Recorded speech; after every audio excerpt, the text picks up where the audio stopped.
Jangan lupa subscribe.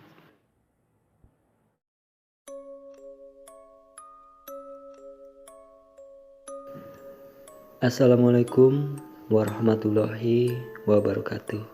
Selamat malam buat kalian yang melihat atau mendengarkan video di channel ini. Seperti biasa, saya di sini akan menceritakan hal seram dan misteri. Dan untuk cerita malam hari ini, hantu jeruk perut. Sejarah hantu jeruk perut dikisahkan pada tahun 1986. Seorang penjaga tempat makam TPU Jeruk Purut yang saat itu sedang jaga malam. Ia melihat sesosok pastur tak berkepala sedang berjalan melintas di antara makam perkuburan. Pastur itu sedang menenteng kepalanya sendiri dan di belakangnya diikuti seekor anjing. Konon pastur ini salah pulang. Ia mencari-cari tempat makam kuburannya yang sebenarnya bukan berada di situ, melainkan di unit Kristen TPU Tanah Kusir. Sedangkan di TPU Jeruk Purut ini hanya ada pemakaman unit Islam. Sapri Saputra adalah salah satu penjaga makam yang melihat hantu pastur kepala buntung itu. Hingga kini dia masih tetap menjaga makam TPU Jeruk Purut tersebut dan dianggap menjadi juru kunci atau kuncen serta orang yang dituakan di TPU Jeruk Purut ini.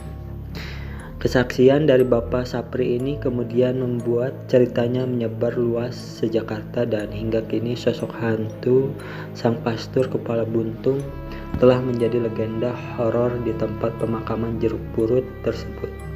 Konon katanya warga di situ jika kamu berkeinginan untuk menemui pastur legendaris ini, kamu harus datang tepat pada waktu tengah malam Jumat dengan jumlah ganjil, sendirian atau bertiga. Sejak kecil, Asmari, umur 36 tahun, anaknya dari Bapak Sapri, telah terbiasa tinggal di kawasan areal pemakaman Jeruk Purut. Ayahnya adalah seorang pegawai Pemda yang dulunya pernah bekerja di sana semenjak ia lulus dari SD 1986. Asmari telah menjadi pengurus makam non-karyawan di TPU Jeruk Purut. Ia mengikuti jejak ayahnya yang dulu juga pernah bekerja di situ. Menurut pengakuan Asmari, pengalamannya dalam bertemu dengan sosok makhluk-makhluk gaib merupakan hal yang sudah biasa baginya. Mulai dari melihat sosok penampakan kuntilanak, tuyul, pocong, genderuwo, dan lain-lain sebagainya. Pada suatu hari menjelang petang maghrib di tahun 1986, Asmari hendak pulang ke rumah ditemani ayahnya. Mereka berdua tiba-tiba dikejutkan sesuatu, yaitu melihat seorang anak kecil telanjang bulat yang tengah asik sendirian bermain berlarian di antara tanah makam kuburan sambil tertawa-tawa cekikikan. Anak itu lalu berteriak dan meminta uang kepada Asmari.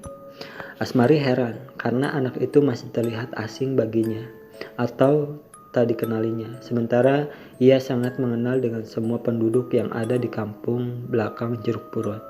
Dulu di situ memang hanya ada satu kampung di mana penduduknya tidak terlalu banyak jumlah penghuninya.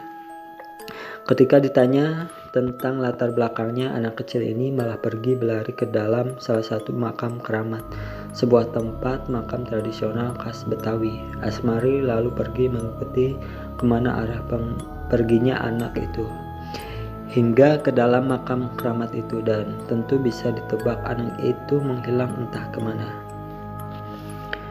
Itulah cerita untuk malam hari ini.